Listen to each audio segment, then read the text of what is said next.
Dear viewers, আমি এখন আছি পবিত্র হেরেম শরীফে। মূলত এটা হেরেম শরীফেরই গেট। এই যে আপনারা দেখতে পাচ্ছেন, এই যে গেট।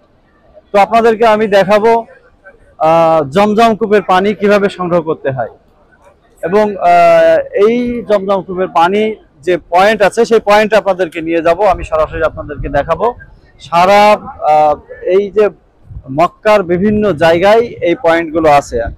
যারা হাজিরা আসে পানি সংগ্রহ করার জন্য, তো ওই সমস্ত পয়েন্ট থেকে পানি নিয়ে থাকে। মূল যে জমজম কূপ সেইখান থেকে পাইপের মাধ্যমে পানি লাইন করা, বিভিন্ন জায়গায় পানি লাইন করা রয়েছে। তো ওই যে পয়েন্ট আছে পানি সংগ্রহের, কিভাবে পানি সংগ্রহ করতে হয় সেইটা আপনাদেরকে আমি একটু দেখাই। হ্যাঁ, তো চলুন জমজম কূপের পানি কিভাবে সংগ্রহ করতে হয় আপনাদেরকে দেখাই। এই যে পানির পয়েন্ট একটু দেখান। ওখান থেকে, এইখান থেকে শুরু করে ওই যে ওই মাথা পর্যন্ত এগুলো হচ্ছে পানি সংগ্রহের পয়েন্ট। জমজম কূপের পানির লাইন করা রয়েছে পাইপের মাধ্যম দিয়ে।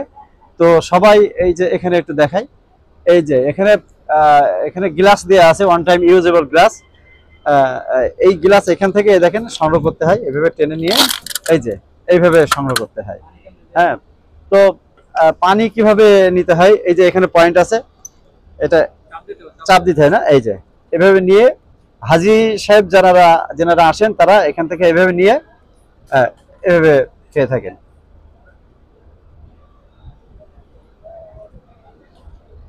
আলহামদুলিল্লাহ, অনেক মানে একেবারে অনেক সুন্দর পানি, স্বাদ যেরকম আর পানির কোয়ালিটিও সেই রকম। আর পানি বেশ মোটামুটি ঠান্ডা পানি। এখানে আবহাওয়া অনেক গরম কিন্তু পানিটা অনেক সুন্দর।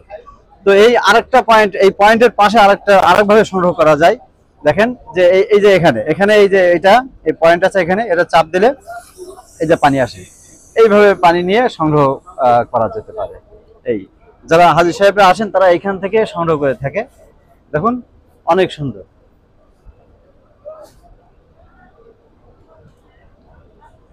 এই পানি সংগ্রহ করার ক্ষেত্রে যাতে সিরিয়াল মেনটেন হয় এবং এইখানে কোনো ধরনের বিশৃঙ্খলা যাতে না হয়, সেজন্য এখানে কিছু এই সৌদি সরকার কিছু লোক রেখে দিয়েছে। পুলিশ আছে আশেপাশে এবং কিছু সিকিউরিটির লোকজন আছে। এই যে আমাদের ভাই ইনারা আছেন, ইনাদের মতো অনেকেই আছেন। ওই যে পাশে একটু দেখেন, একটু ঘুরে দেখেন, ওই যে ভাইয়েরা আছে, ইনারা সবসময় সিরিয়াল মেনটেন করে থাকেন।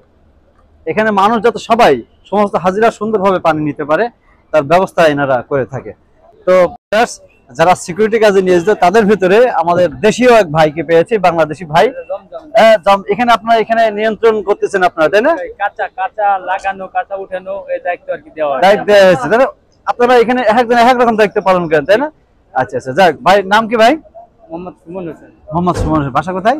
বাসা ফরিদপুর। ফরিদপুর, মাশাআল্লাহ মাশাআল্লাহ।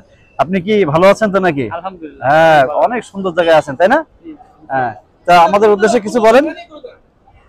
কি বলবো, আপনারা এখানে সবাইকে আসা প্রয়োজন। সকলে আসেন, আপনারা আসার চেষ্টা করেন। যাদেরকে টাকা পয়সা আছে তারা এখানে আসেন, এটা আসলে স্বভাব হবে, ওকে খরচ, আপনারা আসার চেষ্টা করেন। আচ্ছা, তো ঠিক আছে ভাই, আমাদের দোয়া করবেন, ভালো থাকবেন। হ্যাঁ, আপনারা এখানে কতজন বাঙালি কাজ করেন এখানে? বাঙালি আছে 100-150 হবে না?